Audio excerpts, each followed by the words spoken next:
কঠিন কিয়ামতের মাঠে মানুষেরা দেখবে, আপনি দেখবেন, আমি দেখব, সবাই দেখবেন। কি দেখবেন? যে সবাই সেই দিন দেখবে, ইয়াউমা ইয়ারাউনাহা, দেখবে যে লাম ইয়ালবাসু, তারা দুনিয়াতে বসবাস করেনি, ইল্লা আশিয়াতান আও দুহাহা, হয় এক রাত বসবাস করেছে অথবা এক সকাল বসবাস করেছে। আবারও বলি, আপনাদের অনেকে এখানে উপস্থিত আছেন যাদের বয়স 20, 30, 40, 50, 60, 70। ধরেন এখন আপনি মারা গেলেন, তো আপনি 30 বছর বয়সে মারা গিয়ে কিয়ামতের মাঠে দেখছেন যে আপনি পৃথিবীতে বেঁচে ছিলেন মাত্র একদিন, এক রাত, অথবা এক সকাল, অথবা এক বিকেল। 80 বছর বয়সের বৃদ্ধ চাচা মারা গিয়ে দেখতেছে কিয়ামতের মাঠে, তিনি জানেন যে আমি পৃথিবীতে 80 বছর ছিলাম, অথচ উনি দেখছেন যে উনি পৃথিবীতে মাত্র এক রাত ছিলেন, পৃথিবীতে মাত্র একদিন ছিলেন, পৃথিবীতে মাত্র এক সকাল ছিলেন। আজীব! কেন এরকম? ওই যে ওয়াল আসর ইন্নাল ইনসানা লাফি খুসর, বেঁচেছে তো 80 বছর কিন্তু পুরোটাই সময় নষ্ট। তো ওই জন্য ওইটার কিয়ামতের মাঠে দেখা যাচ্ছে না, কেন সবটাই সময় নষ্ট হয়ে গেছে। তো যতটুকু সময় নষ্ট হয়নি অতটুকু মিলে দাঁড়িয়েছে এক দুপুর, এক সকাল, এক দিন, অথবা এক রাত। সারা জীবনের যতটুকু সময় সে নষ্ট করেনি। আল্লাহ কোরআনে বলছে, আমি শুধু অনুবাদ করছি, আল্লাহ সুবহানাহু ওয়া তাআলা কোরআনে বলছেন, শপথ সময়ের, নিশ্চয় সব মানুষ সময় নষ্ট করে। আবার আরেক আয়াতে বলছেন, অবশ্যই অচিরেই কিয়ামতের মাঠে মানুষ দেখবে তারা পৃথিবীতে বেঁচে ছিল মাত্র একদিন, এক রাত, এক সকাল, এক দুপুর। মানে ওই এক রাত, ওই এক দুপুর, ওই এক সকাল, তার পুরো 80 বছরের জীবন মিলিয়ে যতটুকু সময় কাজে লাগিয়েছিল, সময় নষ্ট করেনি, অতটুকু এক রাত, একদিন, এক সকাল। এবার আপনার মনে প্রশ্ন আসবে, তাহলে শুধু যারা ঈমান আনয়ন করছে, সৎ আমল করছে, পরস্পরকে সত্যের দাওয়াত দিচ্ছে, ধৈর্যের দাওয়াত দিচ্ছে, এরাই কাজ করতেছে, তাহলে কি আমরা বাড়িঘর, স্ত্রী পুত্র, আত্মীয় স্বজন, ব্যবসা বাণিজ্য, কৃষি সব কাজ বাদ দিয়ে শুধু আল্লাহর ইবাদত করব? না হলে তো পুরো সময় নষ্ট হিসেবে ধরা হচ্ছে। এর উত্তর হচ্ছে, আমালে সালেহ, সৎ আমল এক ব্যাপক অর্থবোধক শব্দ। সৎ আমল এরকম কোন শব্দ নয় যে আপনি শুধু সালাত আদায় করলেই সৎ আমল হবে। সৎ আমল এরকম কোন শব্দ নয় যে শুধু কোরআন তেলাওয়াত করলেই সৎ আমল হবে। যেমন আরেকটা উদাহরণ দিয়ে বুঝাই, রিজিক। আমরা মনে করি রিজিক মানে শুধু খাওয়া, এখন আমাকে এক কাপ চা দিল তো হয়তো এটা রিজিক। জি না। আমার যে মেয়ের সাথে বিবাহ হয়েছে সেই স্ত্রী আমার জন্য রিজিক। আমাকে আল্লাহ যে কয়টা সন্তান দিয়েছে, আপনাকে দিয়েছে, সন্তান আপনার জন্য রিজিক। আপনি আজকে সমাজে যে সম্মান ও মর্যাদা অর্জন করেছেন, এটা আপনার জন্য রিজিক। আপনি যে জ্ঞান অর্জন করেছেন, এটা আপনার জন্য রিজিক। আপনি যে পদবি অর্জন করেছেন, সেটাও আপনার জন্য রিজিক। রাষ্ট্রের যা দায় দায়িত্ব পেয়েছেন, সেটাও রিজিক। তো রিজিক যেমন ব্যাপক অর্থবোধক, সৎ আমল তেমন ব্যাপক অর্থবোধক।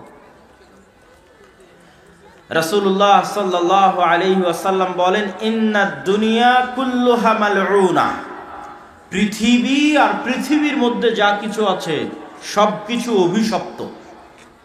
অনেক বড় কথা, অনেক ভয়ঙ্কর কথা, যে পৃথিবী আর পৃথিবীর মধ্যে যা আছে সবই অভিশপ্ত, তবে যতটুকু আল্লাহর জন্য করা হয়। তো এই যে যতটুকু আল্লাহর জন্য করা হয়, এটাও ব্যাপক অর্থবোধক। সৎ আমল, এটাও ব্যাপক অর্থবোধক। সেই ব্যাপক অর্থটা কি? সেই ব্যাপক অর্থ হচ্ছে, মানুষ যদি নিয়ত ঠিক রাখে, অন্তরের বিশুদ্ধতা ঠিক রাখে, তাহলে তার ব্যবসাও সৎ আমল, তার কৃষি কাজও সৎ আমল, তার সন্তান সন্ততিকে লালন পালন করাও সৎ আমল, তার জেনারেল জ্ঞান অর্জন করা, স্কুল কলেজে পড়াও সৎ আমল। বলেন আল্লাহু আকবার। শুধু নিয়ত ঠিক রাখতে হবে এবং আল্লাহর সন্তুষ্টির জন্য হতে হবে। যেমন ধরেন এখানে যদি কোনো ব্যবসায়ী উপস্থিত থেকে থাকেন, রাসূলুল্লাহ সাল্লাল্লাহু আলাইহি ওয়াসাল্লাম বলছেন, আত-তাজির আস-সাদুক আল-আমিন ইয়াকুনু ইয়াউমাল কিয়ামাহ মা'আন নাবিয়্যিন ওয়াশ শুহাদা। সত্যবাদী, আমানতদার ব্যবসায়ী, আবার শুনেন, সত্যবাদী, আমানতদার ব্যবসায়ী কিয়ামতের মাঠে নবীদের সাথে থাকবে, শহীদদের সাথে থাকবে। তাহলে ব্যবসাও তো সৎ আমল হয়ে গেল। শুধু কি যুক্ত করা হলো? সত্যবাদী ব্যবসায়ী, আমানতদার ব্যবসায়ী। মানে যে ব্যবসা করতে গিয়েও চিন্তা করবে যে আমি আল্লাহর বিধান, আল্লাহর আদেশ মেনে ব্যবসা করব। যে বিবাহ করতে গিয়ে সন্তান সন্ততি লালন পালন করতে গিয়ে চিন্তা করবে আমি আল্লাহর কথা অনুযায়ী করব। যে কৃষি কাজ করতে গিয়ে চিন্তা করবে আমি আল্লাহর কথা অনুযায়ী করব। তো জীবনের প্রত্যেক যে কাজ সে আল্লাহর সন্তুষ্টি অনুযায়ী, আল্লাহর দেখানো পথ অনুযায়ী করবে, সেটি সৎ আমল, আর সেটি কাজে লাগবে। ওটা সময় নষ্ট হয়নি, ওটা কাজে লাগবে। সম্মানিত উপস্থিতি, সময় কেমন গুরুত্বপূর্ণ, সময় কত গুরুত্বপূর্ণ এটা আপনাকে বোঝানোর জন্য একটি উদাহরণই যথেষ্ট। সেটি হচ্ছে, আমি এবং আপনি কোনো জায়গায় বসবাস করি না। আপনার এবং আমার বাড়ি চারঘাটেও নয়, রাজশাহীতেও নয়, নওদাপাড়াতেও নয়, ডাঙ্গিপাড়াতেও নয়, বাংলাদেশেও নয়। এবং এটি বিজ্ঞানের দৃষ্টিতে বাস্তব, যেটা এখন আমি বলতেছি। আমার এবং আপনার বাড়ি হচ্ছে যেই সালে জন্মগ্রহণ করেছি আর যেই সালে মৃত্যুবরণ করব, এই সময়টুকুর মধ্যে আমরা বসবাস করি। তার কারণ, এই চারঘাটের মাটিতে আজ থেকে 500 বছর আগেও মানুষ ছিল না? ছিল। তো ওরা যদি চারঘাটেই বসবাস করবে তো আজ নাই কেন? তার মানে ওরা আসলে চারঘাটে বসবাস করেনি, সময়ে বসবাস করেছে। একটা নির্দিষ্ট সময়ে আল্লাহ তাদেরকে পাঠিয়েছিলেন, ওই সময় চলে গেছে, তারাও চলে গেছে। তো আমরাও এক নির্দিষ্ট সময় নিয়ে পৃথিবীতে এসেছি, এই নির্দিষ্ট সময় চলে যাবে, আমরাও চলে যাব। আর আল্লাহ সময়ের শপথ এমনি করেননি। ওয়াল আসর, শপথ সময়ের শপথ এমনি করেননি। সময় জিনিসটা অতি গুরুত্বপূর্ণ, এই জন্য সময়ের শপথ করা আছে। এবং সময় আল্লাহর আশ্চর্যজনক সৃষ্টিগুলোর একটা সৃষ্টি। সময় কত আশ্চর্যজনক সৃষ্টি! সময়ের আশ্চর্যজনকতা যদি আপনি বুঝতে চান, তাহলে এতটুকু বুঝতে হবে যে সময় আপেক্ষিক। সব বিজ্ঞানের ছাত্ররা জানে যে সময় আপেক্ষিক। আর আপনাকে উদাহরণ দিলে আপনিও বুঝবেন যে হ্যাঁ, সত্যি সময় আপেক্ষিক। আমি পায়ে হাঁটতেছি, আমার জন্য সময় একরকম। যে ট্রেনে যাচ্ছে তার জন্য সময় একরকম, যে বিমানে যাচ্ছে তার জন্য সময় একরকম। কিন্তু দুঃখজনক হচ্ছে, আমি পায়ে হেঁটেও, বিমানে চলেও, ট্রেনে চলেও আলোর গতিতে চলতে পারছি না। এই জন্য সময়ের বাধ্যবাধকতার মধ্যেই বসবাস করতেছি। আমি কিন্তু সময়ের বাধ্যবাধকতা পার হয়ে যেতে পারবো, এই জন্য সময় আপেক্ষিক। যদি আমি সময় আলোর গতিতে চলতে পারতাম, অথবা আলোর চেয়ে বেশি গতি ধারণ করতে পারতাম, তাহলে আমি সময়কে বিজয় করে নিতাম। এবং বিজ্ঞানীরা প্রমাণ করেছে যে আপনার এই পৃথিবীতে সময়ের দ্রুততার গতি কি? 24 ঘন্টা। 24 ঘন্টায় একদিন এক রাত, এটা হচ্ছে পৃথিবীতে সময়ের দ্রুততার গতি।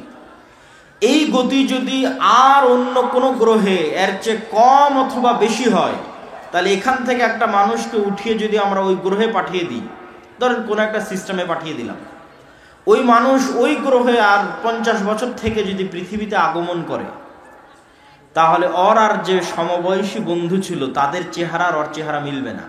দেখা যাবে ওর সমবয়সী বন্ধু বৃদ্ধ হয়ে গেছে, আর দেখা যাবে ও তখনও যুবক আছে। কেননা ওর জন্য সময় ভিন্নভাবে অতিক্রম হয়েছে, কেননা ও এমন জায়গায় ছিল যেখানে সময়ের গতি ছিল ভিন্ন। এগুলো আমি বলছি না, বিজ্ঞানীরা বলছে। এবং আপনি আরো আশ্চর্য হবেন যে আমরা যদি আজ এখান থেকে অনেক দূরের গ্রহে ভ্রমণ করি, কয়েক লক্ষ, কয়েক হাজার, কয়েক ট্রিলিয়ন, মিলিয়ন কিলোমিটার দূরের, তাহলে অনেক দূরের গ্রহের আলো আমাদের কাছে আসতে যেমন সময় লাগে, এই গ্রহের আলো ওই গ্রহে যেতে সময় লাগবে। তো আপনি ওই রকম দূরত্বের গ্রহে বসে যদি দূরবীন লাগিয়ে মক্কায় দেখেন, তো দেখবেন যে বদরের যুদ্ধ হচ্ছে, দেখবেন যে আল্লাহর নবী হেঁটে বেড়াচ্ছে। মানে আল্লাহর নবী যে সময় এই পৃথিবীতে ছিল, ওই সময়ে যে আলোটা ছিল, ওই আলোটা এখনো অত দূরের গ্রহে পৌঁছেইনি, আলোর গতিতে পৌঁছতে পৌঁছতে পৌঁছেইনি। ফলত ওই আলোর মধ্যেই ছবি ধারণ হয়।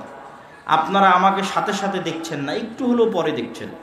আমার এখান থেকে আলো আপনার চোখে যেতে যতক্ষণ সময় লাগছে তত পরে দেখছেন, কিন্তু এটা আমরা বুঝি না। তো আমি কি আলোচনা করছিলাম, সময় আল্লাহর সবচেয়ে আশ্চর্যজনক সৃষ্টি। আল্লাহ এই সময় সৃষ্টি করে ছেড়ে দিয়েছে। এই সময়ের মধ্যেই মানুষ আসবে, সময়ের মধ্যে মানুষ শেষ হয়ে যাবে, আর এই সময়ের মধ্যেই পৃথিবী শেষ হয়ে যাবে। পৃথিবী শেষ হওয়ার পর সময় কেমন হবে তার কোনো গ্যারান্টি নেই। আল্লাহর নবী নিজেই বলছেন যে পৃথিবীর 50,000 বছরের সমান একদিন হতে পারে কিয়ামতের দিন। তা আল্লাহর নবী তো বলে গেলেন সময় আপেক্ষিক। উনি তো প্রমাণ করে গেলেন যে কেমনে কিয়ামতের একদিন পৃথিবীর 50,000 বছরের সমান হতে পারে। মানে তখন সময়ের ডেফিনিশন, সময়ের সংজ্ঞা তখন ভিন্ন। এখন পৃথিবীর জন্য আল্লাহ সময় করে দিয়েছে 24 ঘন্টা, একদিন এক রাত। এটা আল্লাহর সৃষ্টি। এই জন্য অনেক জায়গায় গিয়ে দেখবেন মানুষ প্রশ্ন করে, ভাই সৌদি আরবে লাইলাতুল কদর ছিল, আজ এখানে কেমনে লাইলাতুল কদর হয়? বলে আল্লাহ প্রতি রাতে কিভাবে নিচের আসমানে নেমে আসে। সারাদিন সারা পৃথিবীতে তো নিচের আসমান হতেই থাকে, সারাদিন সারা পৃথিবীতে তো শেষ রাত আসতেই থাকে। তো এই শেষ রাত আর এই 24 ঘন্টার দিন রাত আপনার জন্য। আল্লাহ সুবহানাহু ওয়া তাআলা এই ধরনের সময়ের বাইন্ডিংসের ঊর্ধ্বে। আল্লাহর নবী সময়ের এই লিমিটেশনকে অতিক্রম করেছিলেন বলেই এক রাতে কাবা থেকে মসজিদে আকসা, মসজিদে আকসা থেকে সপ্তম আসমান, আবার সপ্তম আসমান থেকে কাবা, ফজর হওয়ার আগে ফিরে এসেছেন। মানে ওনার জন্য সময়ের সংজ্ঞা তখন বাতিল হয়ে গেছিল।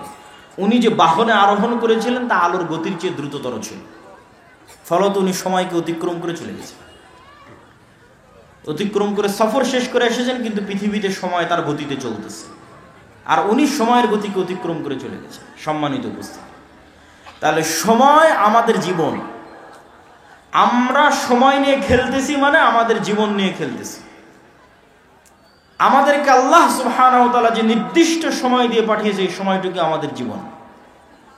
এই জন্য এই সময়ের হিসাব আল্লাহ সুবহানাহু ওয়া তাআলা নেবেন। রাসূলুল্লাহ সাল্লাল্লাহু আলাইহি ওয়াসাল্লাম বলেন, নি'মাতানি মাগবুনুন ফীহিমা কাসীরুম মিনান নাস। পৃথিবীর দুইটা নিয়ামত, যে দুইটা নিয়ামত সম্পর্কে পৃথিবীর সব মানুষ সবচেয়ে গাফেল।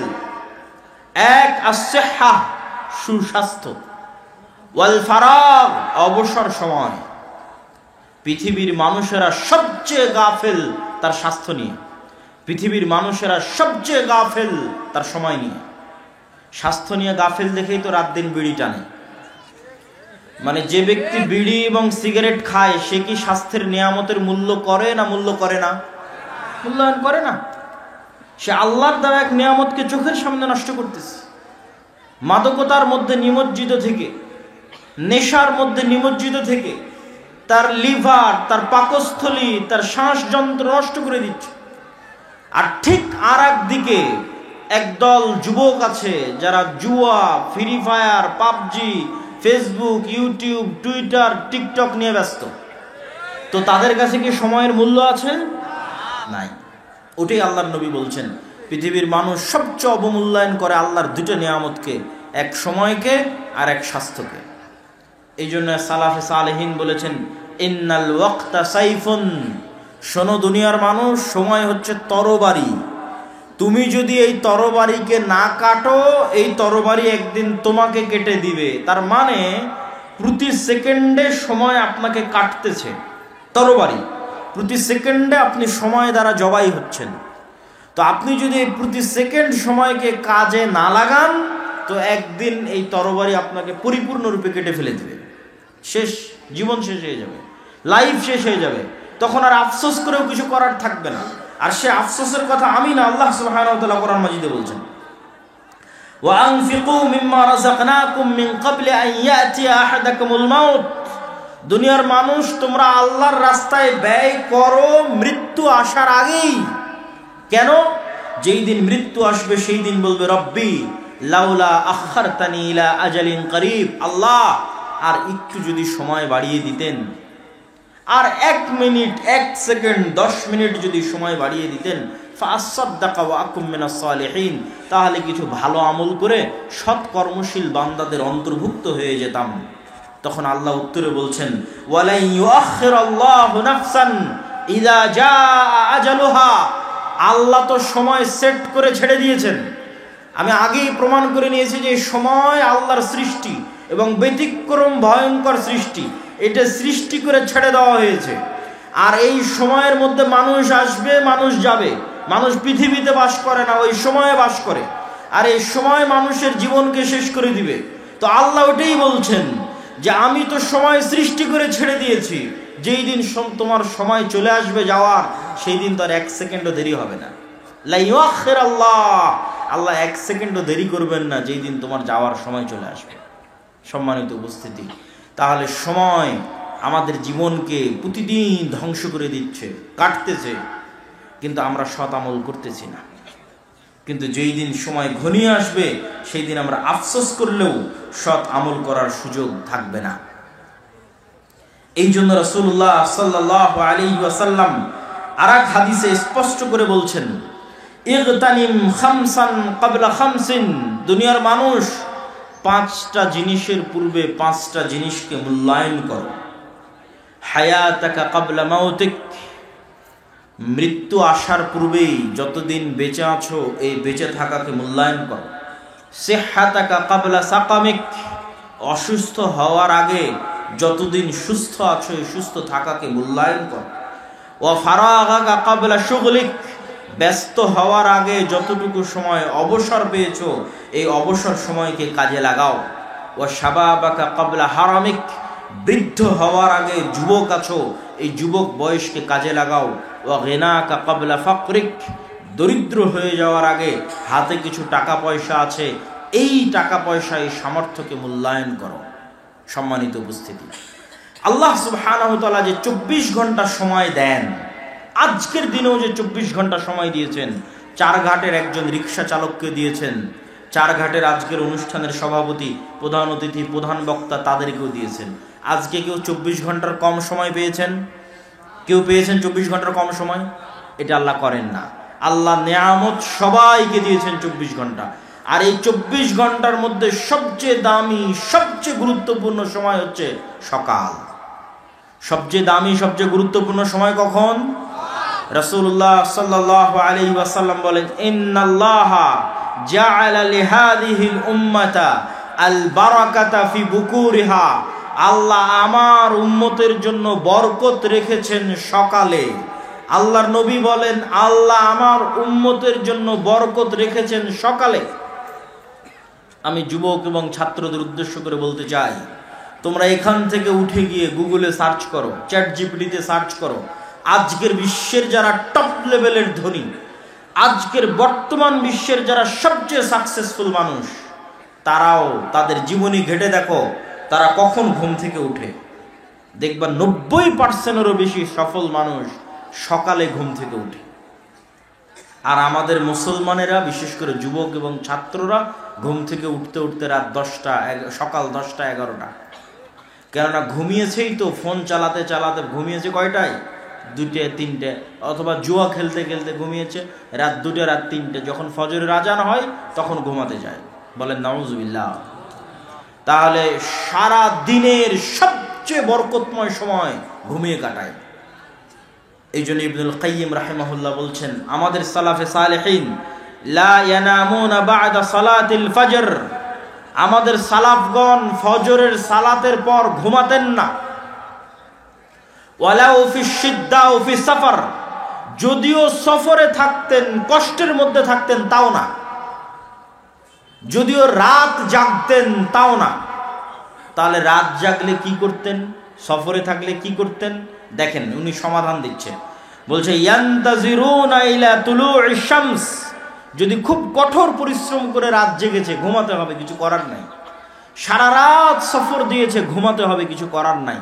তো তখনও তারা অপেক্ষা করতেন সূর্য উঠা পর্যন্ত, কষ্ট করে হলেও সূর্য ওঠা পর্যন্ত জেগে থাকতেন। সূর্য উঠলে তারপরে ঘুমাতে যেতেন, কেননা সূর্য ওঠার আগ পর্যন্ত এই সময়ে কি অবতীর্ণ হচ্ছে?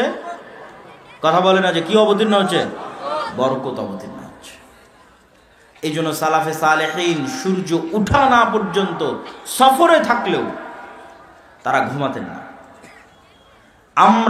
আমরা মুসলমানেরা আজকে এত পিছিয়ে, এত অবহেলিত, তার সবচেয়ে বড় কারণগুলোর একটা বড় কারণ হচ্ছে, একে তো মুসলমানদের কাছে সময়ের কোনো মূল্য নাই। পৃথিবীর সবচেয়ে বেশি সময় নষ্ট করার মতো সময় আছে মুসলমানদের কাছে, আর বাংলাদেশের বাঙালিদের কাছে তো আরো বেশি। শেখ আব্দুর রাজ্জাক বিন ইউসুফ কিন্তু এমনি বলেন না যে আপনারা ওই রাস্তাঘাটে বসে আড্ডা পিটিয়েন না, মানে যার সময়ের দাম নাই সেই রাস্তাঘাটে বসে আড্ডা পিটে। আর আমি ইংল্যান্ডে দেখেছি, ইউরোপে দেখেছি যে আড্ডা বলতে কি, বই পড়া।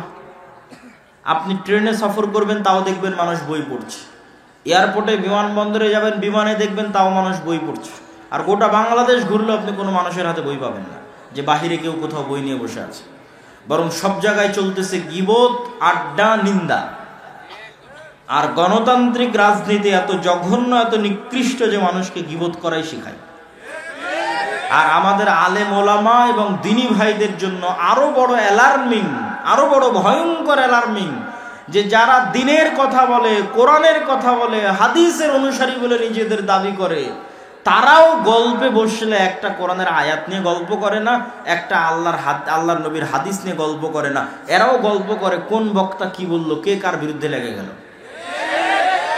যে সবাই সময় নষ্ট করতেছে, কেউ প্রোডাক্টিভ কিছু করতেছে না, যেই কাজ দিয়ে দেশ ও জাতির কোনো উপকার হবে এটা কেউ করতেছে না। তাহলে আপনার জাতি উন্নত হবে কিভাবে? সম্মানিত উপস্থিতি, ফজর এবং সকাল যে অতি গুরুত্বপূর্ণ, অতি প্রয়োজনীয়, সে সম্পর্কে পবিত্র কোরআনের কিছু আয়াত আপনাদের সামনে তুলে ধরতে চাই। যে আল্লাহ সুবহানাহু ওয়া তাআলা শুধু সকালকে লক্ষ্য করে কতগুলো আয়াত বলেছেন। ওয়াল ফজর ওয়া লায়ালিন আশর, সূরা ফাজর শুরু করছেন আল্লাহ যে শপথ সকালের, শপথ ফজরের। আল্লাহ সুবহানাহু ওয়া তাআলা আরেক জায়গায় বলেন ওয়াদ-দুহা, শপথ সকালের। আরেক আয়াতে আল্লাহ সুবহানাহু ওয়া তাআলা বলেন ওয়াস-সুবহি ইযা তানাফফাস, শপথ সকালের, যখন সকাল প্রস্ফুটিত হয়। আরেক আয়াতে আল্লাহ সুবহানাহু ওয়া তাআলা বলেন ওয়ান-নাহারি ইযা তাজাল্লা, শপথ সকালের, শপথ দিনের শুরুর, যখন দিন প্রজ্বলিত হয়।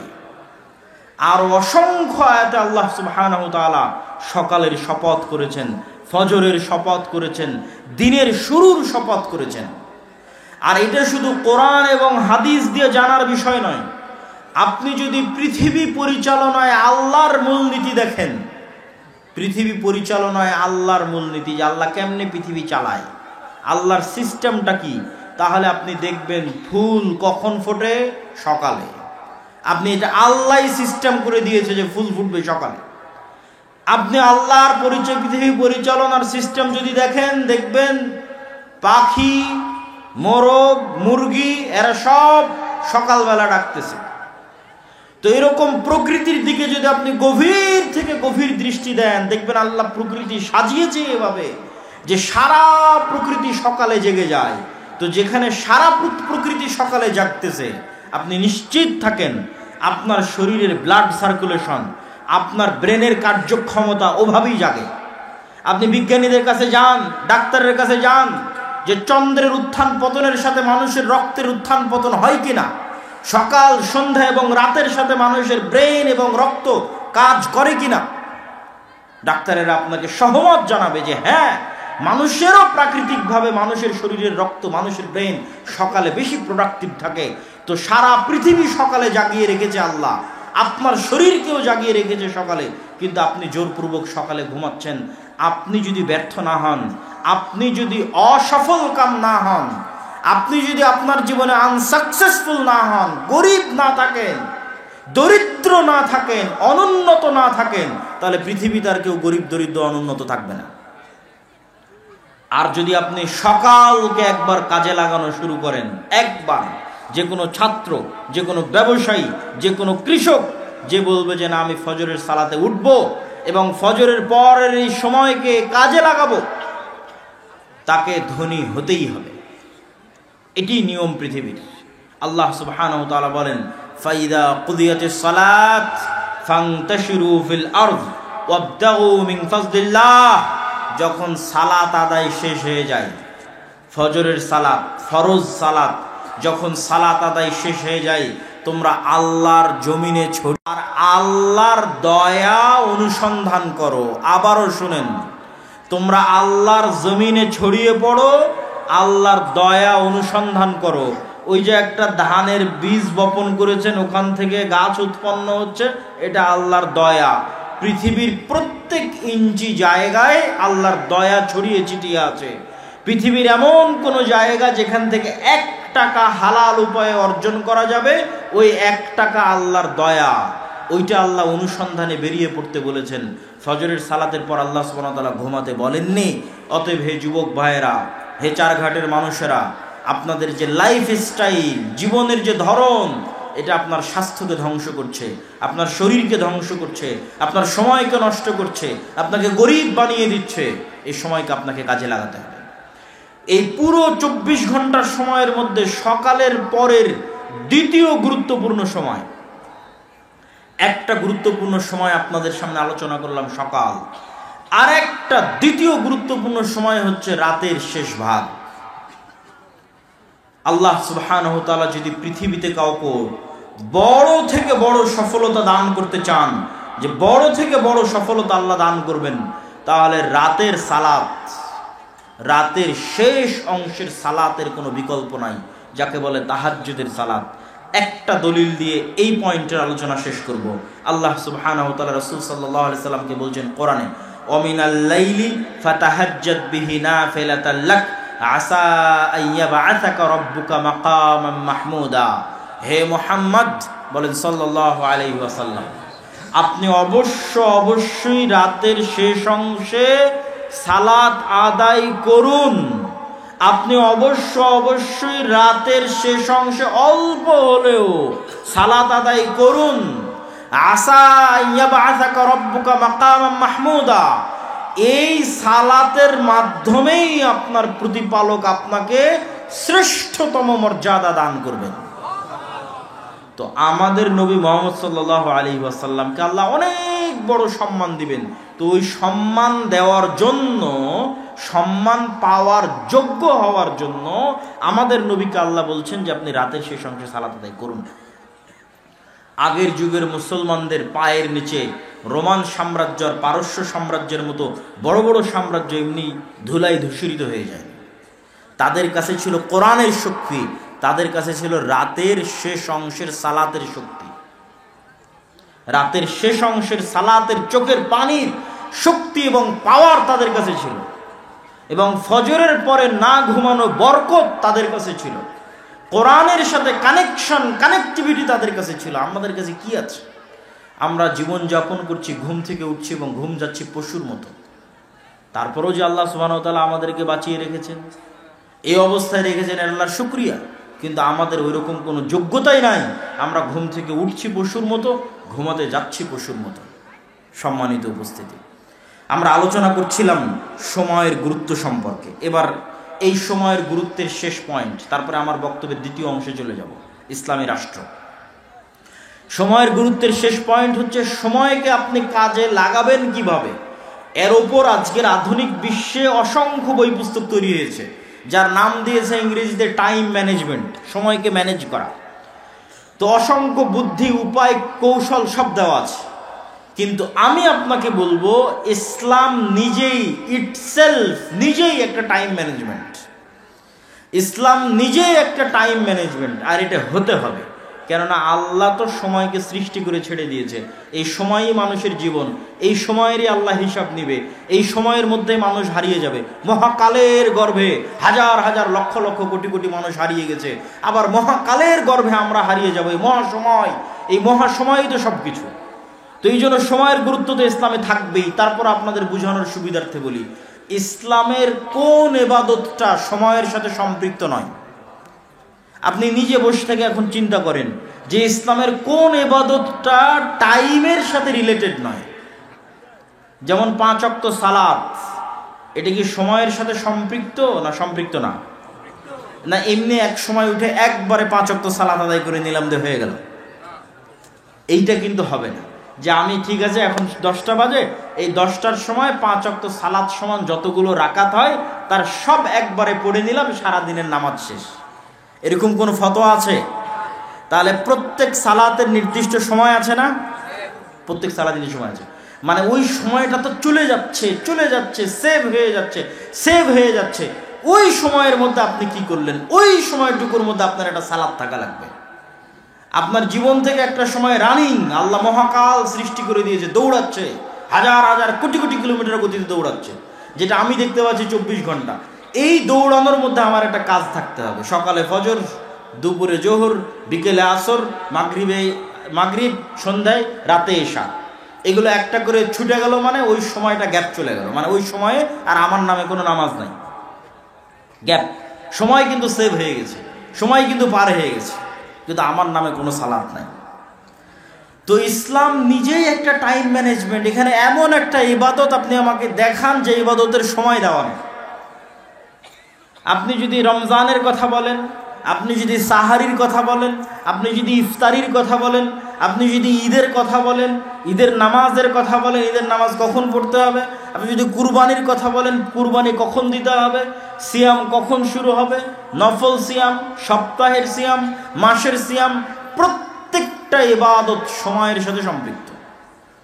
জাকাতের কথাও যদি বলেন, জাকাতের হিসাব ওটাও বছর, ওটাও সময়ের সাথে সম্পৃক্ত।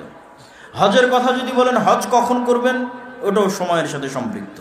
সম্মানিত উপস্থিতি, তো ইসলাম নিজেই একটা টাইম ম্যানেজমেন্ট। কেউ যদি ইসলামকে শুধু অনুসরণ করে চোখ বন্ধ করে, তো ওর সময় নষ্ট কম হবে। তার শুধু একটা উদাহরণ দেই যুবক এবং ছাত্রদের জন্য। যে ধরেন আপনি ফজরের সালাত পড়ে যুবকেরা হয়তো গেম খেলতে বসে গেছে, হয়তো কোথাও খেলা দেখতে বসে গেছে, হয়তো জুয়ার আড্ডায় গেছে। তো ও যদি বেনামাজি হয়, তো আর কোনোদিন স্মরণ পড়বে না যে আমি কি করছি আর আমার কি করা উচিত। একটা মুভি দেখতেই সারাদিন পার হয়ে যাবে, একটা সিরিয়াল একের পর এক দেখতেই সারাদিন সারা রাত পার হয়ে যাবে।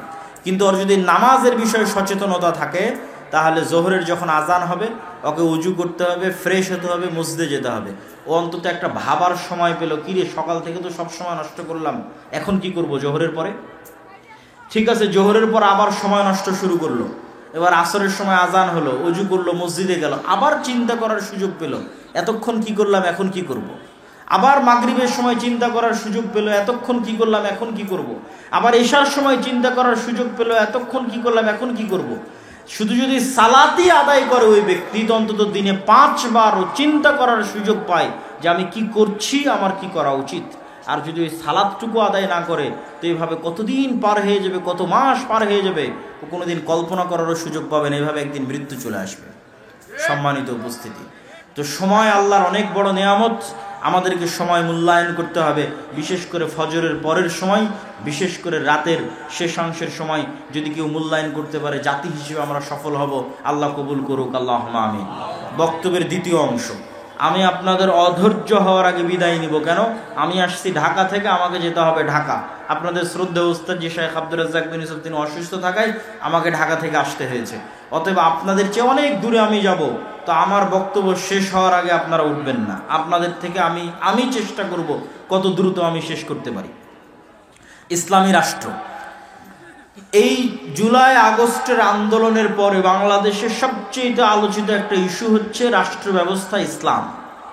তো রাষ্ট্র ব্যবস্থায় ইসলাম, কেউ বলতেছে হ্যাঁ সব মুসলমান তো বিশ্বাস করে যে রাষ্ট্রে ইসলাম লাগবে, কেউ বলতেছে ইসলাম প্রতিষ্ঠা করতে হবে গণতান্ত্রিক নির্বাচনের মাধ্যমে, কেউ বলতেছে না এইভাবে, কেউ ওইভাবে। তো আসলে ইসলামী রাষ্ট্র বলতে কি বুঝায় এবং কিভাবে ইসলাম রাষ্ট্রে প্রতিষ্ঠিত হবে, এই অংশটুকু সবার জানা খুব জরুরি। প্রথম পয়েন্ট, ইসলামী রাষ্ট্র বলতে কি বুঝায়। আমাদের ব্রেনে পাশ্চাত্য মিডিয়া দিয়েছে ইসলামী রাষ্ট্র মানে চুরি করলে হাত কাটে নিবে, ইসলামী রাষ্ট্র মানে জেনা করলে রজমের শাস্তি হবে। এগুলো ঠিক হবে, কিন্তু ইসলামী রাষ্ট্র মানে এই দৃশ্যগুলো বুঝানো, এটা আল্লাহর নবী বুঝাননি। আমাদেরকে পাশ্চাত্য মিডিয়া বুঝেছে ইসলামী রাষ্ট্র মানে একজন মেয়েকেও বেপর্দায় বাইরে বের হতে দেওয়া যাবে না, সবাইকে বোরখা পরতে বাধ্য করা হবে। তাহলে যারা পর্দা করে না ওরা কি চাইবে যে ইসলামী রাষ্ট্র আসুক? তখন ওরা আপনার দলকেও ভোট দিবে না, বাইরে বাইরে ইসলামের কথা বলবে, কিন্তু বাস্তবে চাইবে না যে ইসলাম ক্ষমতায় আসুক। কিন্তু আল্লাহর নবী যে ব্র্যান্ডিং করেছেন, ওই ব্র্যান্ডিংটা যদি আপনি মানুষকে বুঝাতে পারেন, তো মুসলমান বহু দূরের কথা, বেপর্দা নারী বহু দূরের কথা, হিন্দু এসে বলবে তোমরা ইসলাম প্রতিষ্ঠা করো, খ্রিস্টান এসে বলবে তোমরা ইসলাম প্রতিষ্ঠা করো। সেটা কি? রাসূলুল্লাহ সাল্লাল্লাহু আলাইহি ওয়াসাল্লাম বলেন, লা তাকুমুস সাআহ হাত্তা ইয়ানজিলা ঈসা ইবনে মারইয়াম। কিয়ামত ততদিন হবে না যতদিন মারিয়ামের সন্তান ঈসা পৃথিবীতে নেমে না আসছে। আর মারিয়ামের সন্তান ঈসা পৃথিবীতে নেমে আসার পর তিনটা কাজ করবে। এক, ইয়াকসিরুস সালিব, ক্রুশকে ভেঙে দিবে। ওয়া ইয়াকতুলুল খিনজির, শুকুরকে হারাম ঘোষণা করে পৃথিবী থেকে বিদায় করে দিবে। তিন নাম্বারটা হচ্ছে সবচেয়ে গুরুত্বপূর্ণ। আগের দুটো ভিন্ন পরিবেশের সাথে সম্পৃক্ত। কি পরিবেশ সেটারও একটু ইঙ্গিত দিব। আর তিন নাম্বারটা হচ্ছে মূল। সেটা কি? উনি সমগ্র পৃথিবীতে হাকামান মুকসিতা, সমগ্র পৃথিবীতে ঈসা আলাইহিস সালাম ন্যায় বিচার প্রতিষ্ঠা করবে। বলেন আল্লাহু আকবার। ন্যায় বিচার, এটা হচ্ছে রাষ্ট্রে ইসলামের ব্র্যান্ডিং। যে ইসলাম রাষ্ট্রে গেলে কি হবে? আপনার মানুষ আপনাকে বলবে ইসলাম রাষ্ট্রে গেলে হাত কাটবে, কেউ বলবে রজম করবে, কেউ বাধ্য পর্দা করবে। আল্লাহর নবী বলছেন ইসলাম রাষ্ট্রে গেলে সমগ্র পৃথিবীতে কি প্রতিষ্ঠা হবে? ন্যায় বিচার প্রতিষ্ঠা হবে। মানে একজন মানুষও মাজলুম থাকবে না, একটা হিন্দু মাজলুম থাকবে না, একটা কুকুরও মাজলুম থাকবে না। তার নাম ন্যায় বিচার। এবং এই ব্র্যান্ডিং এর কারণেই ইসলামে ন্যায়ের গুরুত্ব কত বেশি। রাসূলুল্লাহ সাল্লাল্লাহু আলাইহি ওয়াসাল্লাম বলেন, সাবআতু ইউদিল্লুহুমুল্লাহ ইয়াওমা লা দিল্লা ইল্লা দিল্লু। 7 শ্রেণীর মানুষকে কিয়ামতের মাঠে আল্লাহ বিশেষ ছায়া দিবে। তার 1 নাম্বার ন্যায়পরায়ণ দায়িত্বশীল। মানে যে ন্যায়পরায়ণ দায়িত্বশীল, ওই নাম্বারিংয়ে যে 1 নাম্বারে চলে গেছে, তো তাহাজ্জুদ গুজার ব্যক্তিকে পিছনে ফেলে কিন্তু 1 নাম্বারে গেছে। নফল সিয়াম পালনকারী ব্যক্তিকে পিছনে ফেলে 1 নাম্বারে গেছে। আর যত ফাজাইলে আমল আপনার জানা আছে সবগুলোকে পিছনে ফেলে 1 নাম্বারে গেছে ন্যায়পরায়ণ দায়িত্বশীল। কেননা ওইটাই সবচেয়ে কঠিন, ওইটাই সবচেয়ে কঠিন। আর ওইটা একমাত্র সত্যিকার মুসলিমই ওইটা প্রতিষ্ঠা করতে পারবে। ন্যায়ের গুরুত্ব আল্লাহর নিকটে কত বেশি, আল্লাহ সুবহানাহু ওয়া তাআলা বলছেন, ইন্নাল্লাহা ইয়া'মুরুকুম বিল আদল। আল্লাহ তোমাদেরকে ন্যায় প্রতিষ্ঠা করার আদেশ দিয়েছেন। আল্লাহ আরো বলেন, লা ইয়াজরিমান্নাকুম শানআনু কওমিন আলা আল্লা তা'দিলু। হে মুমিনেরা, হে মুসলমানেরা, নির্দিষ্ট কোনো মানুষের প্রতি তোমার অন্তরে থাকা ক্ষোভ, নির্দিষ্ট কোনো দলের প্রতি তোমার অন্তরে থাকা হিংসা তোমাকে যেন অন্যায় করতে উদ্বুদ্ধ না করে, বরং ন্যায় প্রতিষ্ঠা করো। আর এটাই তাকওয়া। আল্লাহর নবী সন্তান সন্ততিকে চুমু দেওয়ার ক্ষেত্রে, ভালোবাসার ক্ষেত্রে ন্যায় প্রতিষ্ঠা করতে বলেছেন।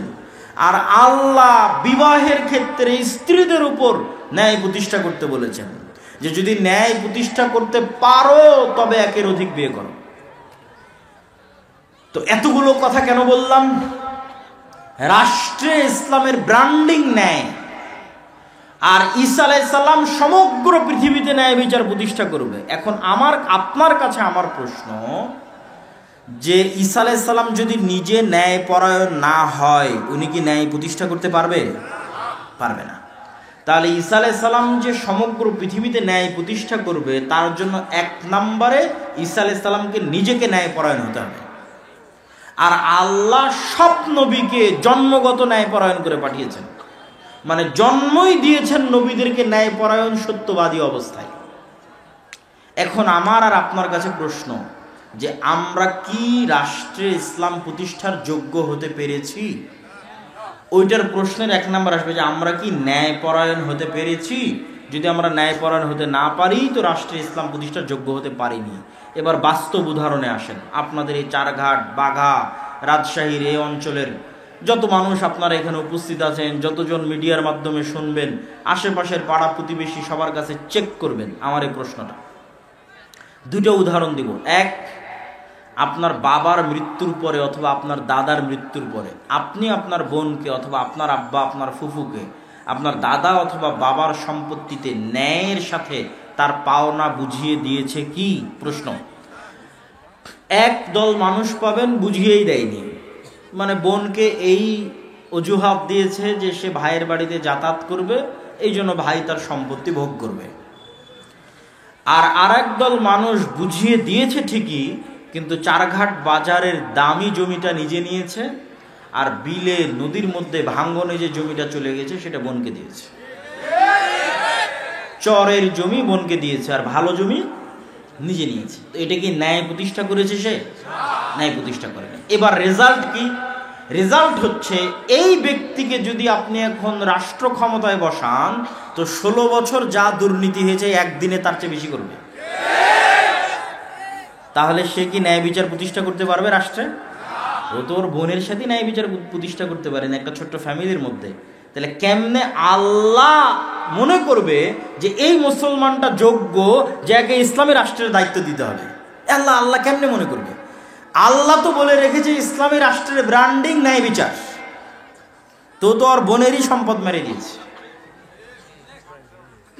উদাহরণ 2, চারঘাট, বাঘা সহ আশেপাশের অঞ্চলে অসংখ্য জায়গায় বিবাহ হচ্ছে যৌতুকের ভিত্তিতে, হচ্ছে না?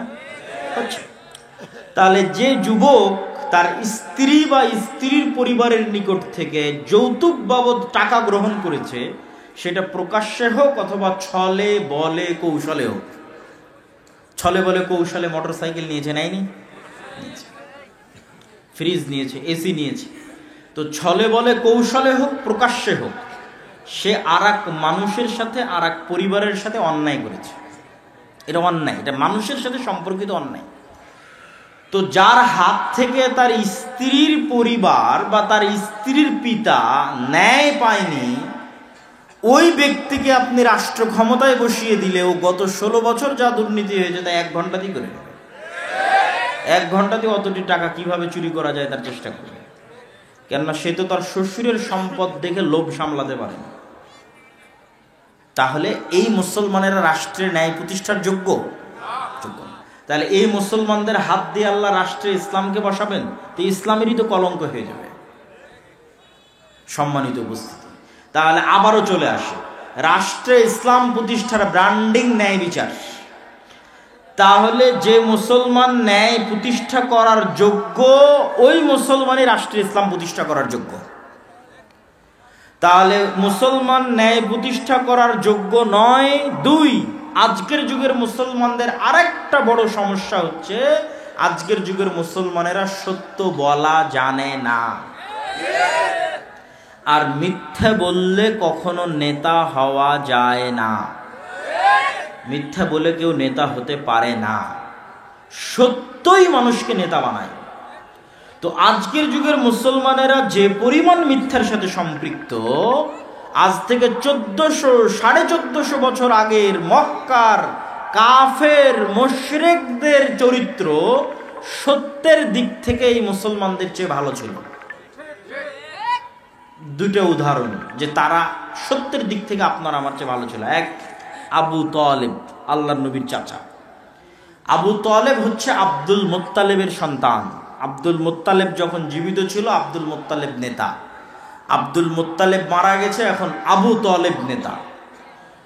তো Abu Talib as a leader কাফের মুশরিক, ঈমান আনেনি, এই কথাই ঠিক। কিন্তু Abu Talib as a leader কোনোদিন মিথ্যা কথা বলেছে আর প্রমাণ কেউ ইতিহাস থেকে দেখা? যে আবু তালেব কুরাইশ বংশের নেতা, সে কাফের মুশরিক, কিন্তু আমি চাচ্ছি মানুষ দেখাক যে আবু তালেব মিথ্যুক।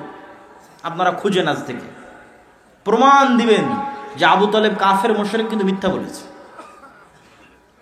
বরং এর উল্টাটা দেখতে পাবেন খুঁজতে গেলে, যে আল্লাহর নবীর চাচা আবু তালেব তার মুখে জিহ্বার দাম রক্ষা করতে গিয়ে 3 বছর, একটানা 3 বছর নিজ ভাতিজার সাথে না খেয়ে জীবনযাপন করেছে। শিয়াবে আবি তালেবে কাফের মুশরিক অবস্থায়, কিন্তু জবানের দাম আছে, মিথ্যা বলা যায় না। লিডার মিথ্যা বললে কোনোদিন নেতা হওয়া যায় না। উদাহরণ 2, আবু সুফিয়ান। আবু সুফিয়ান কাফের, উনি আল্লাহ নবীর বিরুদ্ধে বদরের যুদ্ধ করেছে, আল্লাহ নবীর বিরুদ্ধে উহুদের যুদ্ধে নেতৃত্ব দিয়েছে, খন্দকের যুদ্ধে সারা আরবের 10,000 সেনাবাহিনী একত্রিত করে খন্দককে মাটির সাথে মিশিয়ে দিবে, এই মদিনাকে মাটির সাথে মিশিয়ে দিবে। আল্লাহর নবী তো হতবিহ্বল, এই 10,000 সেনাবাহিনী কোথায়, 1,500 মানুষ মদিনায় বসবাস করে, কি করব কি করব। সাহাবীদের নিয়ে পরামর্শ করছেন। সালমান আল ফার্সি বলছে, আল্লাহ নবী একটা বুদ্ধি দিই। তো বলে কি বুদ্ধি? এক ঘোড়া 1 লাফ দিলে সর্বোচ্চ যত দূর যেতে পারে তার চেয়ে বড় করে গর্ত খনন করেন, তাহলে ঘোড়া 1 লাফে ওই গর্ত পার হতে পারবে না। বিশাল যে ঘোড়সওয়ার বাহিনী আসবে, ওকে ওই গর্তের কাছে থেমে যেতে হবে, থেমে গিয়ে গর্তে নেমে উঠে তারপরে পার হতে হবে। এই যে গতি স্লো হয়ে গেল, এই স্লো গতিতে আমরা উপর থেকে তীর চালাবো। তো আল্লাহর নবী তার এই পরামর্শ গ্রহণ করে নিলেন। মদিনার যেই পাশে পাহাড় ছিল সেই পাশ বাদ দিয়ে চারিদিকে খন্দক করলেন। তো এই খন্দকের যুদ্ধে আল্লাহর নবীর মদিনাকে ধ্বংস করে দেওয়ার কাজের নেতৃত্ব দিচ্ছে আবু সুফিয়ান। এই আবু সুফিয়ান হুদাইবিয়ার সন্ধির পরে ব্যবসায়িক কাজে সিরিয়া গেছে। তৎকালীন সিরিয়ার রাজধানী জেরুজালেম, আজকের ফিলিস্তিন। তো হুদাইবিয়ার সন্ধির পরে আবু সুফিয়ান গেছে ব্যবসায়িক কাজে, আর আল্লাহর নবীর তো ব্যবসা নেই। আল্লাহর নবী চিঠি লিখেছেন বাদশাহ হিরাক্লিয়াসের কাছে ইসলামের দাওয়াত নিয়ে। তো বাদশাহ হিরাক্লিয়াস চিঠি পেয়ে পড়ছে যে এই চিঠি তো মোহাম্মদে আরবি লিখেছে সাল্লাল্লাহু আলাইহি ওয়াসাল্লাম। দেখো তো আজকে জেরুজালেমে আরবের কেউ আছে কিনা। খুঁজে পাওয়া গেল আবু সুফিয়ানকে। তা আবু সুফিয়ান আল্লাহর নবীর শত্রু, 1 মাস মদিনা ঘেরাও করে রেখেছিল খন্দকে, মদিনা ধ্বংস করবে তাই, আল্লাহর নবীকে হত্যা করবে তাই। তো শত্রুকে ডেকেছে, আবু সুফিয়ানকে ডেকেছে। আর এক শত্রু, আবু সুফিয়ানের জানি মানি শত্রু, মুহাম্মদ সাল্লাল্লাহু আলাইহি ওয়াসাল্লাম সম্পর্কে জানবে তাই। বুখারীর হাদিস। আবু সুফিয়ানের সামনে তখন কোনো মোবাইলও নাই, ক্যামেরাও নাই, রেকর্ডারও নাই, লাইভও নাই। আবু সুফিয়ান নিজে বলছে, আমি সেই দিন 1000 চেষ্টা করেও মুহাম্মদ সাল্লাল্লাহু আলাইহি ওয়াসাল্লামের নামে মিথ্যা বলতে পারিনি, একটা বাক্য। তো কাফের মুশরিক, তখন ঈমান আনেনি, but he is a leader, কিন্তু সে নেতা। আর নেতা মিথ্যা বলতে পারে না, মিথ্যা বলে নেতা হওয়া যায় না। তো সে কাফের মুশরিক অবস্থায় তার শত্রুর নামে মিথ্যা বলেনি। আর আপনি এখন ইনস্ট্যান্ট পরীক্ষা করেন, 4 ঘাটের এক গণতান্ত্রিক রাজনৈতিক দলের নেতাকে জিজ্ঞেস করবেন, আর এক গণতান্ত্রিক রাজনৈতিক দলের নেতা সম্পর্কে যা বলবে সব মিথ্যা, কিন্তু দুইজনই মুসলমান। আর এই পুরো গণতান্ত্রিক রাজনীতি টিকে আছে মিথ্যার উপর। তাহলে মিথ্যা বলে আপনি রাষ্ট্রের ইসলাম প্রতিষ্ঠা করবেন? মিথ্যুককে আল্লাহ সুযোগ দিবে রাষ্ট্রের ইসলাম প্রতিষ্ঠা করতে?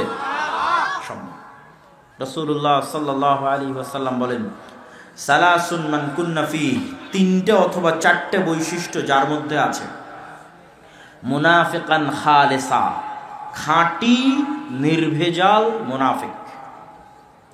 1, কথা বললে মিথ্যা বলে, তাকে আল্লাহর নবী কি বললেন? মুনাফিক।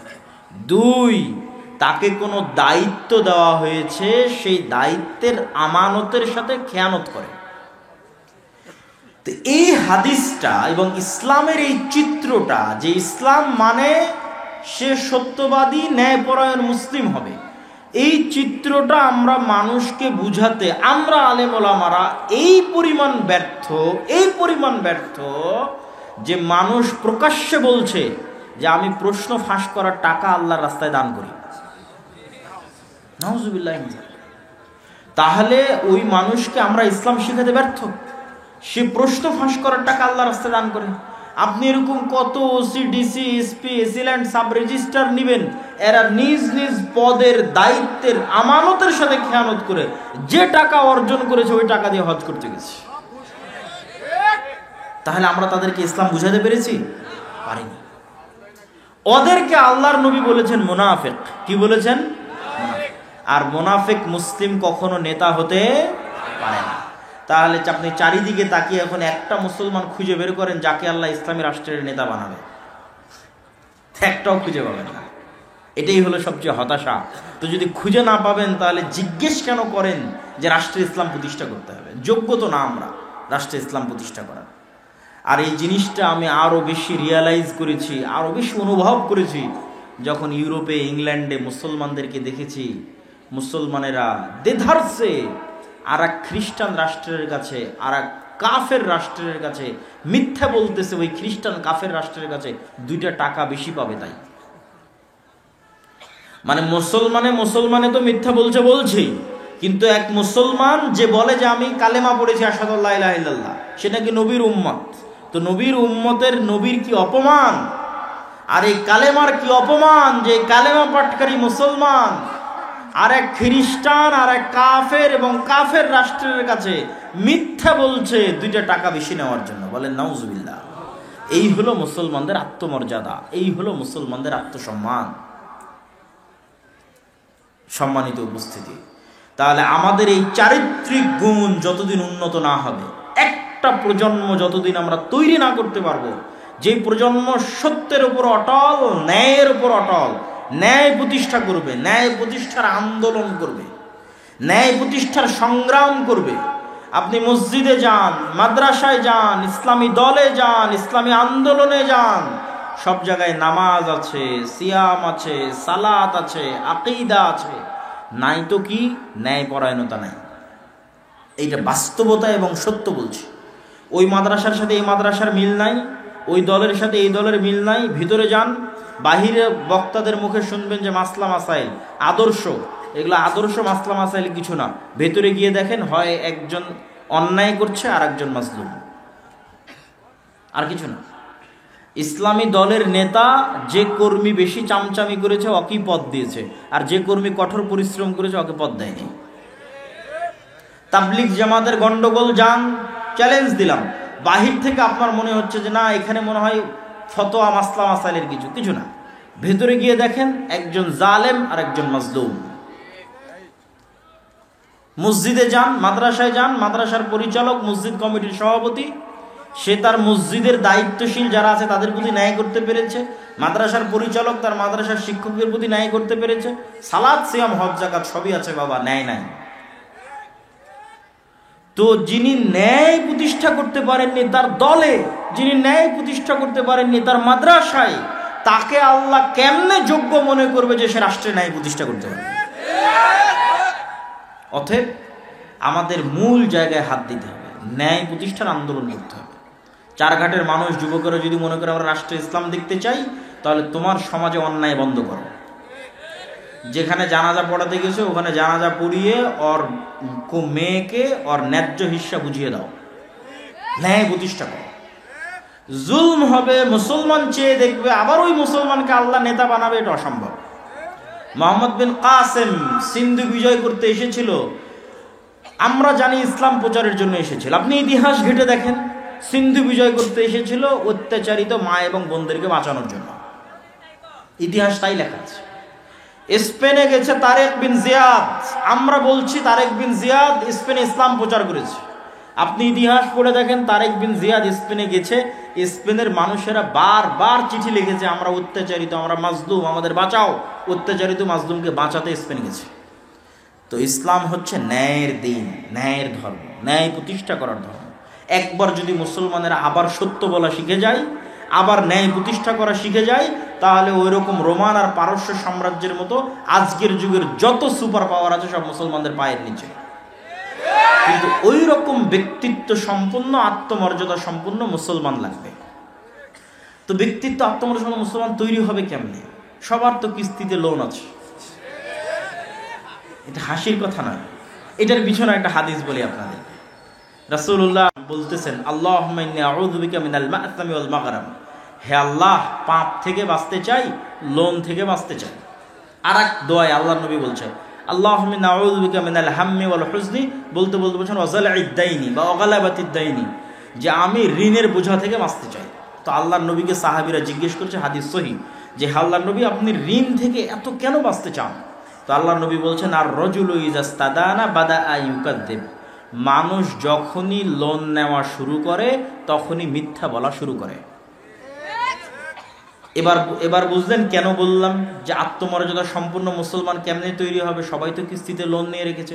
আল্লাহর নবী বলে গেছেন মানুষ লোন নেওয়া শুরু করলে কি বলে? মিথ্যা বলে। তাহলে আপনি কিস্তিতে যখন লোন কর্জ নেওয়া শুরু করেছেন, তো হয় আপনি মিথ্যা বলছেন, না আপনার বউকে মিথ্যা বলা শিখিয়েছেন, না হয় আপনার ছেলেকে মিথ্যা বলা শিখিয়েছেন। তো পুরো একটা পরিবার মিথ্যার উপর গড়ে উঠতেছে। তো এই পরিবার থেকে মোহাম্মদ বিন কাসেম, তারেক বিন জিয়াদের জন্ম হবে? সালাহুদ্দিন আইয়ুবীর জন্ম হবে? অসম্ভব। শুধু গোলামের জন্ম হতে পারে, গোলাম, কৃতদাস, যারা ভারতের গোলামি করে জীবন পার করবে, সেই গোলামের জন্ম হতে পারে। আর যদি বলে না গোলামের জন্ম হবে না, নেতার জন্ম হবে, তাহলে অবশ্যই সত্য বলতে হবে। আর সত্য বলতে চাইলে লোন নেওয়া যাবে না, নাহলে মাথা উঁচু করে থাকতে পারবেন না। লোন আপনার মাথা নিচু করবেই। সম্মানিত উপস্থিতি, এবার বক্তব্যের এই দ্বিতীয় অংশের আর এক পয়েন্ট, যে রাষ্ট্রে ইসলাম প্রতিষ্ঠা করতে চাইলে 1 নাম্বার বলেছি, মুসলমানদের সত্যবাদী হতে হবে, ন্যায়পরায়ণ হতে হবে, ন্যায় প্রতিষ্ঠান আন্দোলন করতে হবে।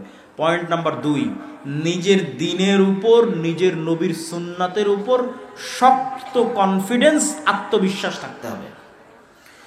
এবং এটার উদাহরণ দিয়ে আমি আমার বক্তব্যের শেষের দিকে চলে যাব। শক্ত আত্মবিশ্বাস এবং শক্ত কনফিডেন্স যদি দেখতে চান, তাহলে 2টা জাতিকে দেখবেন, একটার নাম হিন্দু আর একটার নাম ইহুদি। আপনি বলবেন পৃথিবীর সবচেয়ে 2 নিকৃষ্ট জাতির উদাহরণ দেখতে বললেন, জি। হিন্দুর উদাহরণ 1 নাম্বার কেন? সারা বাংলাদেশের সীমান্তগুলোতে যখন সমস্যা হচ্ছে, আমাদের যুবকেরা ফেসবুকে ট্রল করতেছে যে ভারতের মানুষের টয়লেট নাই, ভারতের মানুষেরা গোমূত্র পান করে, ইত্যাদি ইত্যাদি ইত্যাদি, অসংখ্য ট্রল।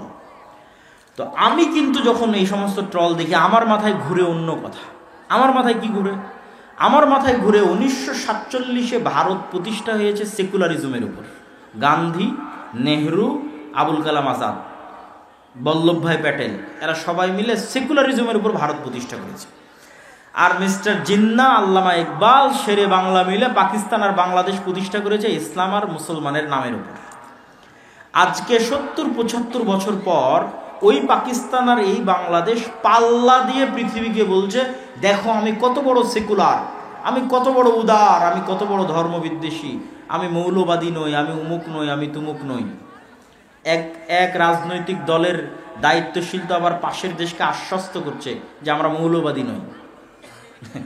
তো এরা হচ্ছে পাল্লা দিয়ে পৃথিবীকে দেখাচ্ছে, দেখো কি আমি সেকুলার, আমি মৌলবাদী না। এবার যেই দেশ 1947-এ সেকুলারিজমের উপর প্রতিষ্ঠা হয়েছিল, সেই ভারত আজ 75 বছর পর হিন্দুত্ববাদকে ডঙ্কে কি চোট পার, মানে দুনিয়ার কারো কথার পরোয়া না করে হিন্দুত্ববাদকে রাষ্ট্র ক্ষমতায় বসিয়েছে। তাহলে একটা হিন্দুর তার নিজের দ্বীনের উপর কনফিডেন্স কোন লেভেলের, যে ও রাষ্ট্রীয়ভাবে গোমূত্র পান করতে পারে, রাষ্ট্রীয়ভাবে। তাহলে গোমূত্র পান করার মতো একটা ভ্রান্ত বিষয়ের উপর একটা হিন্দুর কনফিডেন্স কোন লেভেলের হতে পারে, যে সে হিন্দুত্ববাদকে রাষ্ট্রে প্রতিষ্ঠা করে ছেড়েছে। আর এই যে মুসলমান যুবকরা ট্রল করতেছে, এ এত বড় বাপের মরদ যে আল্লাহর নবীর একটা সুন্নাত না ওর জীবনে বাস্তবায়ন করতে পেরেছে, না ওর সমাজে, না ওর রাষ্ট্রে। তো ওর চেয়ে ভীরু কাপুরুষ কেউ আছে? কেউ নাই। এই জন্য বলেছি কনফিডেন্স শিখো হিন্দুদের থেকে। যদি বলো হ্যাঁ ওদের চেয়ে সাহসী, ওদের চেয়ে বাপের বেটা, তাহলে প্রকাশ্যে বলো ইসলাম রাষ্ট্রে প্রতিষ্ঠিত হবে। হিন্দুত্ববাদ যদি রাষ্ট্রে প্রতিষ্ঠা হতে পারে, ইসলাম পারে না? তাহলে এটা বলতে পারো না কেন? মিনমিন করো কেন? আর এই দেশে যারা রাজনীতি করতে আসবে, এই ধরনের মিনমিন করে যারা রাজনীতি করবে যে পাশের দেশকে আশ্বস্ত করেছি, এই সমস্ত গোলামের দেশে দরকার নাই। এই দেশের রাজনীতি এখন আর গোলামির বক্তব্য দিয়ে চলবে না। এখন স্বাধীনতার উপর ভিত্তি করে কথা বলতে হবে। গোলামির দিন শেষ হয়ে গেছে, আর এই গোলামির দিন আরো শেষ হবে যদি একটা প্রজন্ম বের হয়ে আসে সত্যবাদী, ন্যায়পরায়ণ। আর 3 নাম্বার গুণ কি? নিজের দ্বীনের উপর ফুল কনফিডেন্স। এই ফুল কনফিডেন্সের একটা উদাহরণ দিলাম হিন্দুদের দিয়ে, আর একটা উদাহরণ দিই ইহুদিদের দিয়ে। লন্ডনে যদি যান, পার্সেন্টেজ যদি করেন যে লন্ডনের মুসলমানদের মধ্যে কত পার্সেন্ট মুসলমান দাড়ি রাখে, আর লন্ডনের ইহুদিদের মধ্যে কত পার্সেন্ট ইহুদি দাড়ি রাখে। প্রশ্ন নাম্বার 1। প্রশ্ন নাম্বার 2, সারা পৃথিবীর ইহুদিদের মধ্যে কয়টা ইহুদি এমন আছে, কয়টা ইহুদি ফ্যামিলি এমন আছে যে ইচ্ছাকৃতভাবে একের অধিক সন্তান নেয়নি, ইচ্ছাকৃতভাবে দুইয়ের অধিক সন্তান নেয়নি? কয়টা? একটাও যদি কেউ খুঁজে বের করতে পারে তাও যেন পেশ করে যে একটা ইহুদি পরিবার খুঁজে পেয়েছি যে ইহুদি পরিবার ইচ্ছাকৃত একের অধিক সন্তান নেয়নি। পয়েন্ট নাম্বার 3, একটা ইহুদি পরিবার বা একজন ইহুদি ব্যক্তি বা একটা ইহুদি সমাজের একটা অংশ খুঁজে বের করে নিয়ে আসতে হবে যারা পারস্পরিক সুদের লেনদেন করে।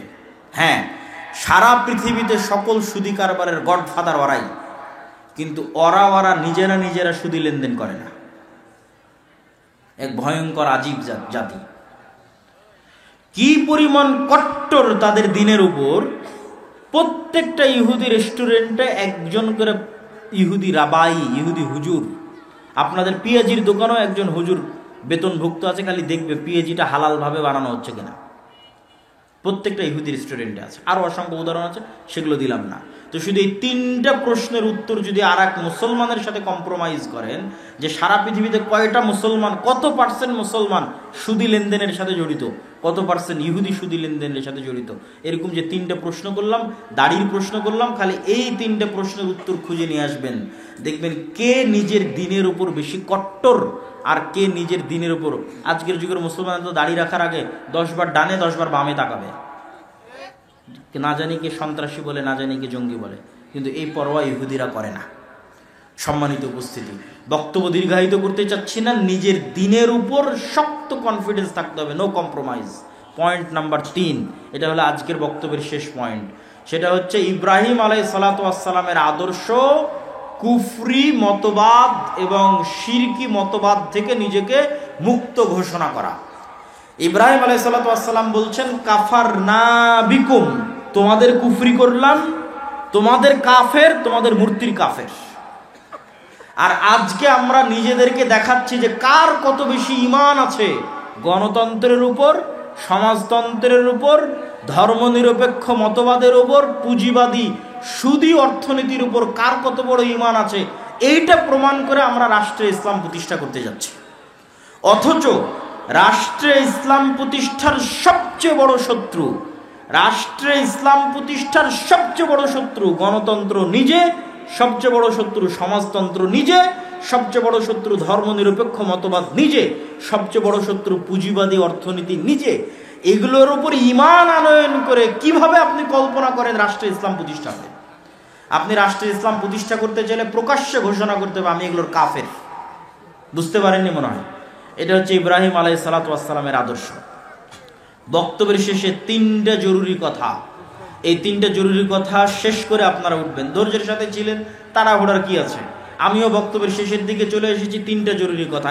1, আদ-দাওয়া ইলাল্লাহ। আপনাদের এই 4 ঘাট অঞ্চলেও আমি সফর করেছি ফি সাবিলিল্লাহ। আজকের সফর কিন্তু ফি সাবিলিল্লাহ সফর না, কিন্তু ওই সফরগুলো ফি সাবিলিল্লাহ। মানে আপনাদের এখানে যারা উপস্থিত আছে, আমার চাচারা, আমার পরিচিত লোকজন, তারা আমার পকেটে 1 টাকাও হাদিয়া দিতে পারেনি, আমি নিজ খরচে এসেছি। তো এই 4 ঘাট, এই বাঘা, এই রাজশাহীর সব উপজেলাগুলোতে শুধু মসজিদ ভিত্তিক কোরআন শিক্ষার জন্য আমার সফর করা আছে। এখন পর্যন্ত 300-র অধিক মসজিদ সফর করা আছে। আর এখন আমার ছোট ভাই আব্দুর রহিম দিনাজপুর অঞ্চলে সফর করছে। তো এইটার প্রথম উদ্দেশ্য কি? মসজিদে মক্তব চালু করা। সেক্ষেত্রে আমরা আপনাকে কি সুবিধা দিব? এখন পর্যন্ত 500টা মক্তবের ইমামেরা নিজ নিজ জেলা থেকে রাজশাহী জামিয়া সালাফিয়াতে ট্রেনিং নেওয়ার জন্য এসেছে। তাদের আসার খরচ আমরা দিয়েছি। 10 দিন 7 দিন থেকে ট্রেনিং নিয়েছে, থাকা খাওয়া ট্রেনিং খরচ সব আমরা বহন করেছি। আবার ওর মসজিদ পর্যন্ত যাবে তার যাতায়াত খরচ আমরা দিয়েছি। আবার প্রত্যেকের হাতে 5টা 10টা করে ফ্রি বই দেওয়া হয়েছে। তবে আলহামদুলিল্লাহ আগামী 22 তারিখ এই 500টা মক্তবের সকল ছাত্রছাত্রীকে 1 কপি করে প্রায় 20,000 ওসমানী কায়দা ফ্রি বিতরণ করা হবে। বলেন আলহামদুলিল্লাহ। তাহলে এই যে সব কিছু নিয়ে বসে আছে, এখন আপনি যদি আপনার মসজিদের ইমামকে না পাঠান, আপনি যদি আপনার মসজিদে আমাদের উন্নত সিলেবাস অনুযায়ী ট্রেনিং নিয়ে মক্তব না চালান, তাহলে সেটার জবাবদিহিতা আপনাকে দিতে হবে, সেটার দায়িত্ব আমরা নিব না।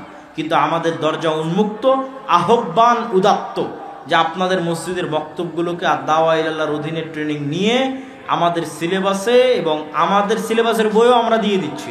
আপনাদের মক্তবে দিন এবং কোরআন শিক্ষার ব্যবস্থা চালু করেন। পয়েন্ট 2, মাসিকালে ইতিসাম। আমি জানি না এখানে চারঘাটে আসে কিনা। মাসিকালে ইতিসামের প্রতি মাসের সম্পাদকীয় সমসাময়িক, যেমন এই মাসের সম্পাদকীয় পাবেন দামেস্কে মুজাহিদদের সিরিয়া বিজয়। ওই যে বললাম ঈসা আলাইহিস সালাম এসে ক্রুশ ভাঙবেন, কেন ভাঙবে তার উত্তর মাসিকালে ইতিসামে আছে। আর দেশ বিদেশের আলেম ওলামারা ফতোয়া বোর্ডে বসে, ভারতের আলেমরা, সৌদি আরবের আলেমরা, তারা ফতোয়া বোর্ডে বসে, তাদের ফতোয়া বোর্ডের ভিত্তিতে ফতোয়া নির্ধারিত হয়। নাম্বার 3, আগামী 13-14 ফেব্রুয়ারি আল জামিয়া সালাফিয়া রূপগঞ্জ নারায়ণগঞ্জ এদেশের আহলে হাদিস এবং সালাফিদের সবচেয়ে বড় সম্পত্তি, প্রায় 100 বিঘা জমি, প্রায় এদেশের সালাফি এবং আহলুল হাদিসদের সবচেয়ে বড় সম্পদ। এটা অন্তত আপনাদের দোয়া করার জন্য দেখতে যাওয়া উচিত, বলেন ইনশাআল্লাহ, যেন ওইটা আল্লাহ সুবহানাহু ওয়া তাআলা মারকাজুল ইলম হিসেবে কবুল করে। সেখানে এবছর ভারত, পাকিস্তান, নেপাল, সৌদি আরব প্রায় 4-5টা দেশ থেকে আলেম ওলামা আসতেছে। পাকিস্তানের আহলে হাদিসদের প্রাণ পুরুষ আল্লামা ইহসান ইলাহি জহির রাহিমাহুল্লাহর সন্তান আল্লামা ইবতিসাম ইলাহি জহির হাফিজাহুল্লাহ, তিনিও ওই সালাফি কনফারেন্সে উপস্থিত থাকবেন এবং বক্তব্য দিবেন ইনশাআল্লাহ। তো তাকে যেন আমরা খুব ভালোভাবে স্বাগতম জানাতে পারি, এটির জন্য আপনাদের কাছে চারঘাটবাসীর কাছে উদাত্ত আহ্বান থাকবে। আপনারা সাধ্য অনুযায়ী আগামী 13-14 ফেব্রুয়ারি আল জামিয়া সালাফিয়া রূপগঞ্জ নারায়ণগঞ্জের সালাফি কনফারেন্সে উপস্থিত হওয়ার চেষ্টা করবেন। মাসিকালে ইতিসাম নেবেন আর দাওয়া ইলাল্লাহর সাথে থেকে মসজিদ ভিত্তিক দিন শিক্ষা পরিচালিত করবেন। এই দাবি এবং দাওয়া রেখে আজকের মাদ্রাসা আল মারকাজুল কোরআন ওয়াস সুন্নাহ একাডেমি এবং তার দায়িত্বশীলদের জন্য দোয়া করে, এই প্রোগ্রামের আয়োজকদের জন্য দোয়া করে